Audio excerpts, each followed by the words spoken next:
आता बातमी येते अक्षय शिंदेच्या एन्काउंटर प्रकरणासंदर्भातली। अक्षयच्या एन्काउंटरला आठवडा झाला, पण स्मशानभूमीत दफनविधीसाठी कुणी जागाच देत नाहीये। बदलापुरातील चिमुकल्या विद्यार्थिनींसोबत घडलेल्या लैंगिक अत्याचार प्रकरणातील एन्काउंटर झालेला आरोपी अक्षय शिंदे याच्या एन्काउंटरला 7 दिवस उलटले, पण अद्याप त्याच्या अंत्यविधीसाठी जागा निश्चित झालेली नाहीये। राज्य सरकारने अक्षय शिंदेचा अंत्यविधी सोमवारपर्यंत करण्याची ग्वाही हायकोर्टात दिली होती। त्यामुळे अक्षय शिंदेच्या अंत्यविधीसाठी फक्त आजचा दिवस उरलेला आहे। उल्हासनगरमध्ये अक्षय शिंदे याच्या दफनविधीला स्थानिकांनी नकार दिला।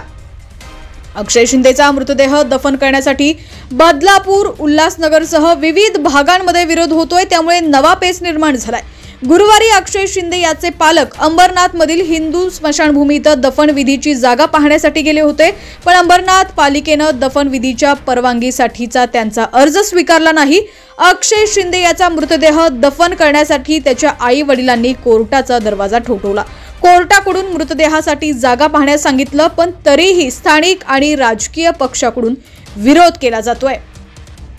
उल्हासनगरमधील शांतीनगर इथल्या स्मशानभूमीमध्ये अक्षय शिंदे याचा मृतदेह दफन करण्यासाठी पोलिसांनी त्या ठिकाणी खड्डा देखील खणलेला आहे, मात्र शिवसेना पदाधिकाऱ्यांनी अक्षय शिंदेसाठी खांदलेला खड्डा बुजवलेला आहे।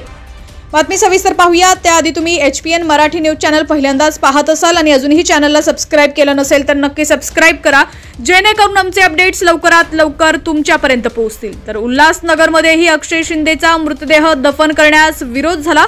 बदलापूरमध्येही अक्षय शिंदे याचा मृतदेह दफन करण्यास विरोध करण्यात आला होता। उल्हासनगरमधील शांतीनगर स्मशानात शिवसेना शिंदे गटाचे महानगर प्रमुख राजेंद्र चौधरी यांनी विरोध केलाय। पोलिसांनी खड्डा करण्यास सांगितलं असलं तरी आमचा त्या नराधमाला आणि पोलिसांनाही आम्ही विरोध करू अशी भूमिका त्यांनी घेतली। बदलापुरात तो राहायचा तर त्याचा मृतदेह बदलापूरमध्ये दफन केला जावा। उल्हासनगरच्या मातीत या नराधमाचा मृतदेह दफन करण्यास आमचा विरोध आहे असं राजेंद्र चौधरी म्हणाले आहेत। त्यामुळे उद्यापर्यंत तरी अक्षयचा मृतदेह दफन होईल का असा प्रश्न आता उपस्थित केला जातोय।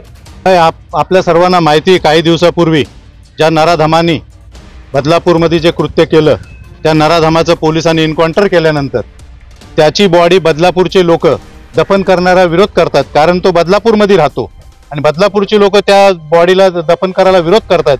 आणि ती बॉडी जर उल्हासनगरच्या या पवित्र मातीमध्ये आणून दफन करणार असतील तर त्याचा आम्ही विरोध करतो। आम्ही इथे त्यांना ती बॉडी दफन करून देणार नाही। मी पण आताच आलो, मला माहिती मिळाली फोनद्वारे की असा विषय इथे होतोय।